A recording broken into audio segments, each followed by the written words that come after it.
ಸ್ಥಳೀಯ ಸುದ್ದಿ ಸಮಾಚಾರಗಳ ಆಗರ. ಒಳ ಮೀಸಲಾತಿ ಪರವಾಗಿ ಧ್ವನಿ ಮಾಡದ ಶಾಸಕರನ್ನ ಮುಂದಿನ ಚುನಾವಣೆಯಲ್ಲಿ 224 ಕ್ಷೇತ್ರದಲ್ಲೂ ಸೋಲಿಸುತ್ತೇವೆ ಎಂದು ವಿಶ್ವ ಶಾಂಭವ ಸಂಘದ ರಾಜ್ಯಾಧ್ಯಕ್ಷರಾದ ಡಾಕ್ಟರ್ ಭೀಮರಾಜ್ ಹಾಗೂ ದಲಿತ ಮುಖಂಡರು ಪತ್ರಿಕಾಗೋಷ್ಠಿಯಲ್ಲಿ ಎಚ್ಚರಿಕೆ ನೀಡಿದ್ದಾರೆ.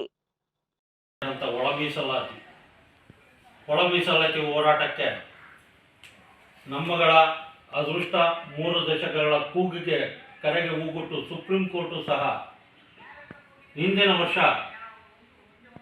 ಆಗಸ್ಟ್ 1, 24ರಂದು ರಾಜ್ಯಗಳಿಗೆ ಒಳ ಮೀಸಲಾತಿ ಕೂಡ ಅಧಿಕಾರ ಇದೆ ಅಂತೇಳಿ ಒಂದು ತೀರ್ಪನ್ನು ಕೊಟ್ಟು ನಮ್ಮ ಹಣೆಬರಗಳನ್ನ ಬದಲಾಯಿಸುವಂಥ ಒಂದು ತೀರ್ಪು ಅದು ಬಂದಿದ್ದಾಯಿತು. ಏನು ಹಾಲಿ ಇರ್ತಕ್ಕಂಥ ಕರ್ನಾಟಕ ರಾಜ್ಯ ಸರ್ಕಾರದ ಕಾಂಗ್ರೆಸ್ ಸರ್ಕಾರ ತನ್ನ ಪ್ರಣಾಳಿಕೆಯಲ್ಲಿ 2 ವರ್ಷದ ಹಿಂದೆ ಚುನಾವಣೆ ಬರುವಾಗ ಒಳ ಮೀಸಲಾತಿಯನ್ನು ಸರ್ಕಾರ ಬಂದಂಥ ಮೊದಲನೇ ಅಧಿವೇಶನದಲ್ಲೇ ಜಾರಿ ಮಾಡ್ತೀವಿ ಅಂತೇಳಿ ಸುಳ್ಳು ಭರವಸೆಯನ್ನು ನೀಡಿ ಅಧಿಕಾರ ಪಡೆದು ಅವಾಗಿನ್ನೂ ಸುಪ್ರೀಂ ಕೋರ್ಟನ್ನು ಸಹ ಆದೇಶ ನೀಡಿರಲಿಲ್ಲ. ಇದಕ್ಕೆ ಹಲವಾರು ತಾಂತ್ರಿಕ ಅಂಶಗಳಿದ್ದಾವೆ, ಅವೆಲ್ಲವೂ ಈಗ ಮರೆಮಾಚಿ ಹೋಗಿದೆ.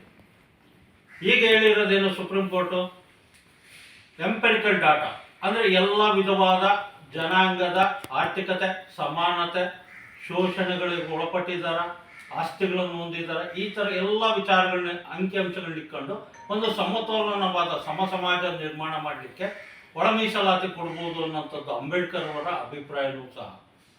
ಈ ಒಂದು ಆಶಯಗಳೊಟ್ಟಿಗೆ ಜಾರಿ ಮಾಡ್ತೀವಿ ಅನ್ನೋಂಥವ್ರು ವಿನಾಕಾರಣ ಒಂದು ವರ್ಗದ ಬಲಗೈ ಗುಂಪಿನ ಬಲಾಢ್ಯರು ಅವರ ಗುಟ್ಟು ಈಗ ಗೊತ್ತಾಗ್ತಾ ಇದೆ.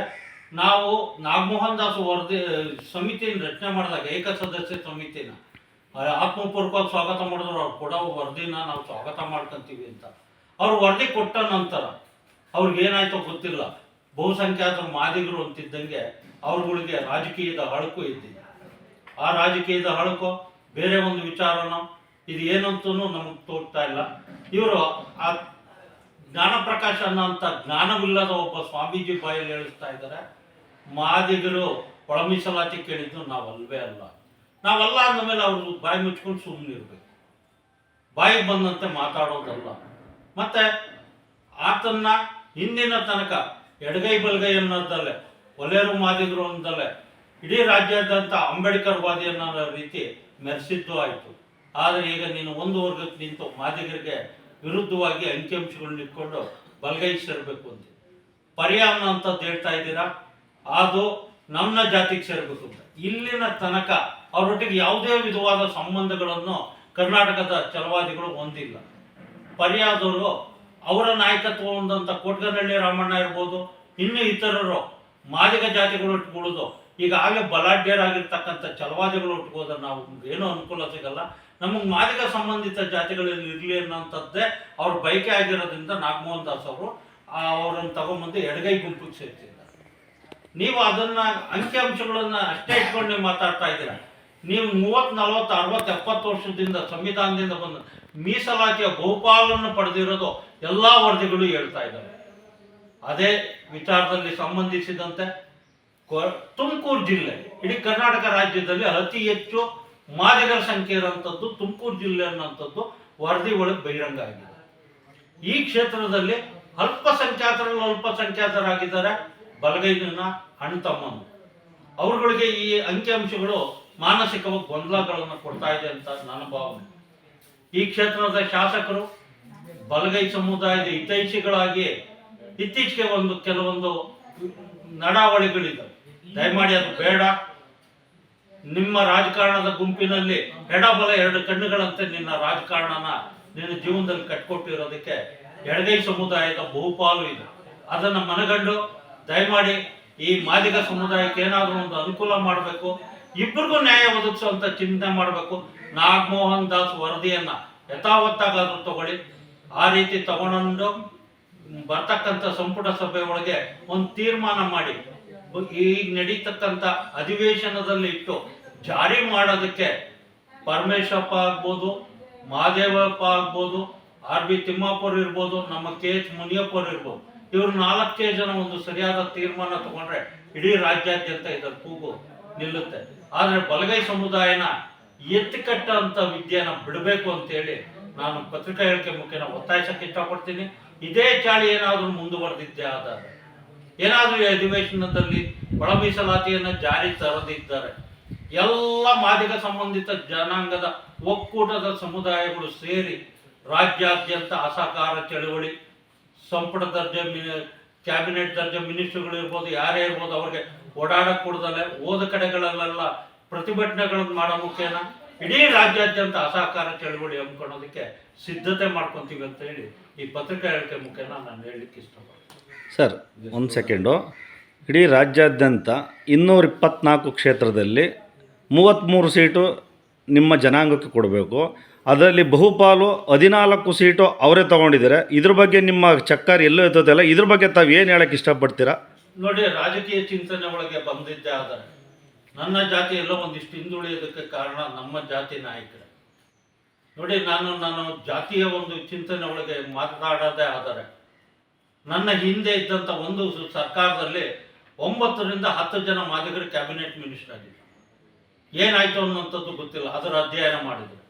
ನಾವು ರಾಜಕಾರಣವಾದಕ್ಕೆ ಒಂದು ಪಕ್ಷನ ತಪ್ಪಿಕೊಳ್ಳಲಿಲ್ಲ. ಮಾದಿಗ ಜಾತಿ ಸಂಯೋಚಿತವಾಗಿ ಪಕ್ಷಗಳನ್ನು ಬದಲಾಯಿಸ್ತಾ ಹೋಗಿ, ಆದರೆ ಅವರುಗಳ ಗುಂಪು ಬುದ್ಧಿವಂತರು ಒಂದೇ ಪಕ್ಷದಲ್ಲಿ ಇದರೊಳಗೆ ಉಳಿತಾ ಬಂದರು.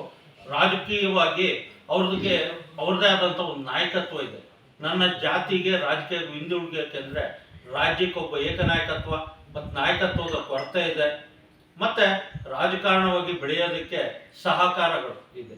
ಮತ್ತು ಮಾದಿಗರನ್ನ ಒಡೆದಾಳೋ ನೀತಿಯನ್ನು ಬೇರೆ ಜಾತಿಗಳು ಅಳವಡಿಸ್ಕೊಂಡಿದ್ದಾರೆ. ನನ್ನ ಜಾತಿಗೆ ಒಡೆದಾಳೋ ನೀತಿ ಮತ್ತು ಬೇರೆ ಬೇರೆ ರೀತಿ ಒಳಗೆ ಕಾಲೆಳೆಯುವಂಥದ್ದು ಬೇರೆ ಜಾತಿಗಳು ಮಾದಿಗರನ್ನ ಒಗ್ಗೂಡಿಸೋದಕ್ಕೆ ಕೊಡ್ತಾ ಇಲ್ಲ. ಇದು ಒಂದು ಕಾರಣ. ಇತ್ತೀಚೆಗೆ ಈ ಒಳ ಮೀಸಲಾತಿ ವಿಚಾರ ಬಂದು ಮಾದಿಗರನ್ನ ಹೆಸರಡೆನೆ ಬರಬೇಕು ಅನ್ನೋಂಥದ್ದು ಬಹು ದಿನಗಳ ಬೇಡಿಕೆ ಆಗಿದೆ.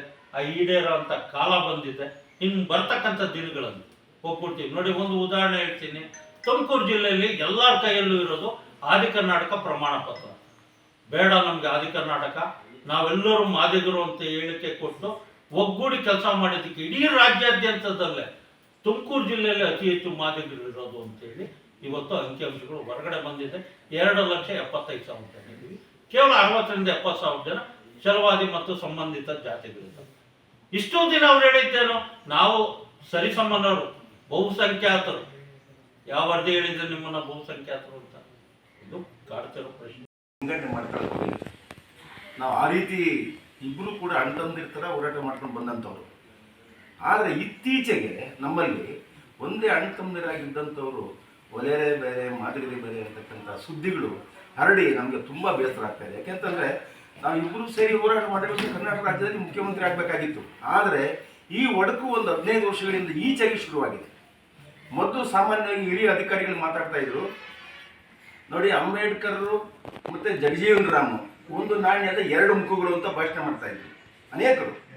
ಸರ್, ಇತ್ತೀಚೆಗೆ ಅವರು ಅಂಬೇಡ್ಕರ್ ಹೆಸರು ಹೇಳ್ತಾರೆ. ಅಂಬೇಡ್ಕರ್ ಎಲ್ಲರಿಗಿಂತ ಮುಂಚೆ ಮಾಡಿದ್ರು ನಾವೇನೆ.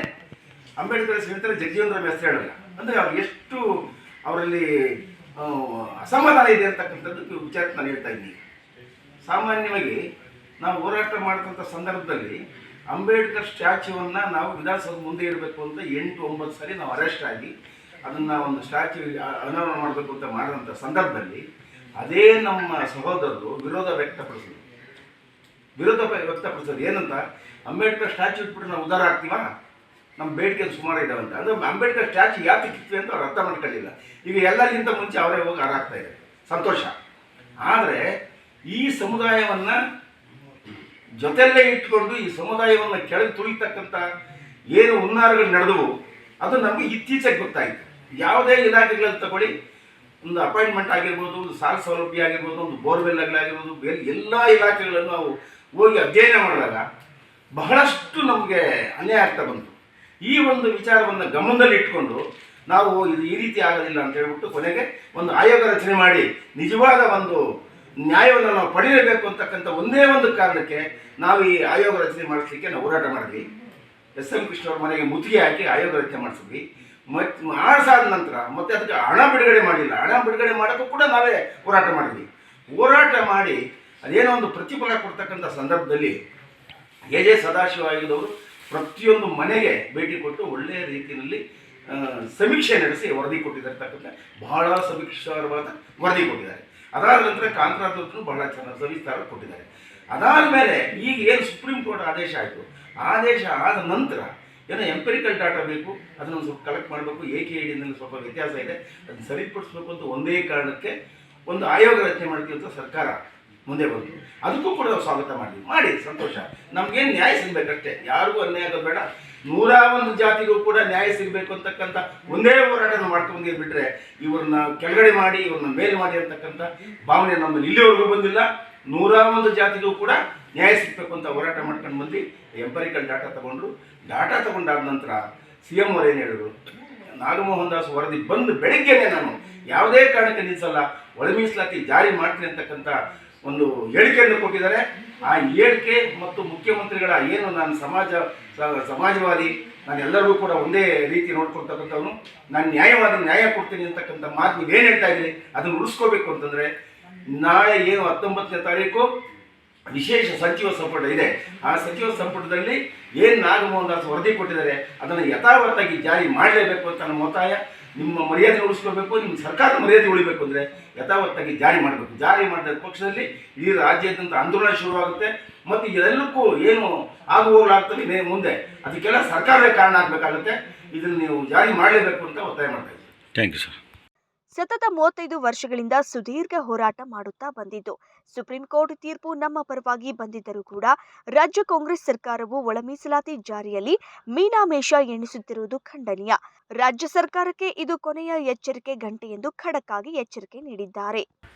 35 ವರ್ಷಗಳಿಂದ ನಡೆದಂಥ ಚಳವಳಿಯಲ್ಲಿ ಅನೇಕ ನಿರುದ್ಯೋಗಿಗಳು ಬೀದಿ ಪಾಲಾಗಿದ್ದಾರೆ. ಮಾದಿಗ ಸಮುದಾಯಗಳು ಆರ್ಥಿಕವಾಗಿ ಹಿಂದುಳಿದು ದಿಕ್ಕಾಪಾಲಾಗಿದ್ದಾರೆ. 3 ದಶಕಗಳಿಂದ ಯಾವ ಮೀಸಲಾತಿಯನ್ನು ಕಾಣದೆ ಪರಿತಪಿಸ್ತಾ ಇರತಕ್ಕಂಥ ಸಮುದಾಯಗಳಿಗೆ ಫಸ್ಟ್ ಮೀಸಲಾತಿಯನ್ನ ಕೊಡ್ರಿ. ಬಲಗೈ ಸಮುದಾಯದವರಿಗೆ ನಾವು ಹೇಳ್ತಾ ಇದ್ದೀವಿ, ನೀವು ಅಂಬೇಡ್ಕರ್ ವಾದಿಗಳು, ನಿಜವಾಗ್ಲೂ ಅಂಬೇಡ್ಕರ್ ವಾದಿಗಳಾದ್ರೆ ಆಯ್ತಾ, ಬೌದ್ಧ ಧರ್ಮದ ಅನುಯಾಯಿಗಳು ಅಂತ ಅಂದ್ಬಿಟ್ಟು ನೀವು ಹೇಳ್ಕೊಳ್ಳೋದಾದ್ರೆ ಅದಕ್ಕೆ ನಿಜವಾದಂತ ಅರ್ಥ ಬರ್ಬೇಕಂದ್ರೆ ನಿಮ್ಮ ಇತಿಹಾಸಗಳಿಗೆ ಮಸಿ ಬೆಳ್ಕೊಳ್ಳೋ ಕೆಲಸ ಮಾಡಬೇಡ್ರಿ. ದಯವಿಟ್ಟು ನೀವು ನಿಮ್ಮ ಬೌದ್ಧ ತತ್ವವನ್ನ ಆಧರಿಸಿ ಅಂಬೇಡ್ಕರ್ ಅವರ ಆದರ್ಶಗಳನ್ನ ಮುಂದಿಟ್ಟುಕೊಂಡು ಸಾಮಾಜಿಕ ನ್ಯಾಯಕ್ಕೆ ಒತ್ತು ಕೊಟ್ಟು ಒಳ ಮೀಸಲಾತಿ ವರ್ಗೀಕರಣವನ್ನು ಜಾರಿ ಮಾಡೋದಕ್ಕೆ ಸಹಕಾರ ಮಾಡಿ ಅಂತ ಅಂದ್ಬಿಟ್ಟು ಮನವಿ ಮಾಡ್ತಾ ಇದ್ದೀವಿ.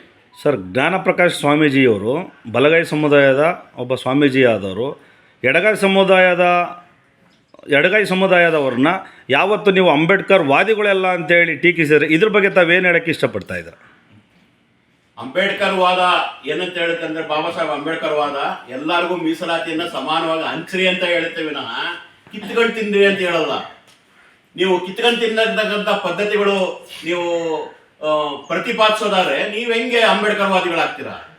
ಜ್ಞಾನಪ್ರಕಾಶ್ ಸ್ವಾಮೀಜಿಗಳಿಗೆ ನಾನು ಕೇಳ್ತಕ್ಕಂಥದ್ದು, ನೀವು ಅಂಬೇಡ್ಕರ್ ವಾದಿಗಳು ಆಗಬೇಕು, ಬೌದ್ಧವಾದಿಗಳು ಆಗಬೇಕು ಅಂತಂದ್ರೆ ಕಿತ್ಕೊಂಡು ತಿಂತಕ್ಕಂಥ ಸಂಸ್ಕೃತಿಯನ್ನು ಬಿಡ್ರಿ. ನೀವು ಹೇಳ್ತಾ ಇರೋದು ಯಾರು?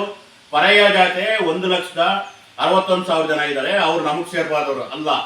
ಪರ್ಯಾಯ ಜಾತಿ ಸುಪ್ರೀಂ ಕೋರ್ಟ್ ಬಹಳ ಸ್ಪಷ್ಟವಾಗಿ ಹೇಳಿದೆ, ಇಂಟರ್ಸೆಕ್ಟ್ ಬ್ಯಾಕ್ವರ್ಡ್ನೆಸ್ ಆಧಾರದ ಮೇಲೆ ನೀವು ಮಾನದಂಡವನ್ನ ಮುಂದಿಟ್ಟುಕೊಂಡು ಒಳ ಮೀಸಲಾತಿ ವರ್ಗೀಕರಣ ಮಾಡಬೇಕು ಅಂತ ಅಂದ್ಬಿಟ್ಟು. ಈ ಪರ್ಯಾಯ ಜಾತಿಯವರು ಕಳೆದ 3-4 ದಶಕಗಳಿಂದ ಏನೇನೂ ಪಡ್ಕೊಂಡಿಲ್ಲ.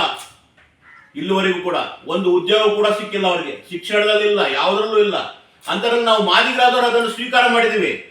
ಪರ್ಯಾಯ ಜಾತಿಗಳು ನಮ್ಮ ಜೊತೆ ಹಂಚ್ಕೊಂಬರ್ರಪ್ಪ ಅಂತ ಕರಿತಾ ಇದ್ದೀವಿ. ಆದರೆ ನೀವೇನು ಮಾಡ್ತಾ ಇದ್ದೀರಾ? ನಮಗೆ ಇರೋವಂಥ ಜಾತಿ ಅಲೆಮಾರಿಗಳು ಸಂಬಂಧಪಟ್ಟಿದ್ದು ಕಿತ್ಕೋಬೇಕಂತ ಟ್ರೈ ಮಾಡ್ತಾ ಇದ್ದೀರಾ. AKIDಗಳಿಗೆ 1% ಕೊಟ್ಟರೆ ಅದನ್ನು ಕಿತ್ಕೋಬೇಕು ಅಂತ ಟ್ರೈ ಮಾಡ್ತಾ ಇದ್ದೀರಾ. ಇನ್ನೂ ಎಷ್ಟು ಸ್ವಾರ್ಥಗಳಾಗಬೇಕಂತೀರಾ ನೀವು? ನಿಮ್ಮ ಸ್ವಾರ್ಥತನಕ್ಕೆ ಕೊನೆ ಇಲ್ವೇ? ನೀವು ಇತರೆ ಜಾತಿಗಳ ಮೀಸಲಾತಿ, ಒಳ ಮೀಸಲಾತಿಯನ್ನು ಕಿತ್ತುಕೊಳ್ತಕ್ಕಂಥ ಪ್ರಯತ್ನಕ್ಕೆ ಯಾಕೆ ಕೈ ಹಾಕ್ತಾ ಇದ್ದೀರಾ? ನಿಜವಾಗ್ಲೂ ಅಂಬೇಡ್ಕರ್ ವಾದಿಗಳಾದ್ರೆ, ಬೌದ್ಧವಾದಿಗಳಾದ್ರೆ ಸಾಮಾಜಿಕ ನ್ಯಾಯಕ್ಕೆ ಒತ್ತು ಕೊಡಿ. ಇತಿಹಾಸ ನಿಮ್ಮನ್ನ ಹೊಗಳುತ್ತೆ, ಇಲ್ಲ ಅಂದ್ರೆ ಇತಿಹಾಸ ನಿಮ್ಮನ್ನ ಕ್ಷಮಿಸೋದಿಲ್ಲ ಅಂತಕ್ಕಂಥ ಎಚ್ಚರಿಕೆಯನ್ನು ಕೊಡ್ತಾ ಇದ್ದೀವಿ. ಇನ್ನು ಈ ಸಂದರ್ಭದಲ್ಲಿ ಮಾದಿಗ ಮೀಸಲಾತಿ ಹೋರಾಟ ಸಮಿತಿಯ ರಾಜ್ಯ ಗೌರವಾಧ್ಯಕ್ಷರಾದ ಕೇಶವಮೂರ್ತಿ, ಕೊರಟಗೆರೆ ತಾಲೂಕು ಅಧ್ಯಕ್ಷರಾದ ದಾಡಿ ವೆಂಕಟೇಶ್, ಮಾದಿಗ ದಂಡೋರ ಜಿಲ್ಲಾಧ್ಯಕ್ಷರಾದ ಸಿದ್ದಗಂಗಯ್ಯ, ದಲಿತ ಮುಖಂಡರಾದ ರಘು ದಾಸಲಗುಂಟೆ ಸೇರಿದಂತೆ ಹಲವು ದಲಿತ ಮುಖಂಡರು ಉಪಸ್ಥಿತರಿದ್ದರು.